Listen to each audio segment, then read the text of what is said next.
شہادت کے رتبے کے لیے دعا کرتے ہیں، تو ہمیں شہادت کے لیے دعا کرنی چاہیے یا غازی بننے کے لیے؟ اپنے اپنے مقام کے مطابق لوگ کرتے ہیں دعا، شہادت کے لیے دعا کرتے ہیں، وہ بھی اپنے لحاظ سے کرتے ہیں، لیکن تم یہ کرو کہ اللہ تعالیٰ تمہیں غازی بنائے۔ جی جزاک اللہ۔ بعد میں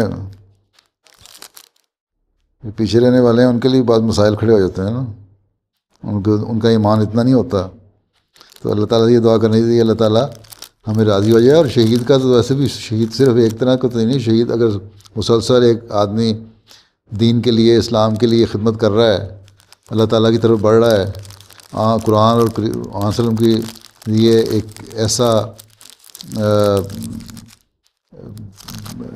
شخصیت بن رہا ہے جو ہر وقت توجہ اس کی طرف ہے، شاید شہادت، یہ بھی شہادت کا درجہ ہے۔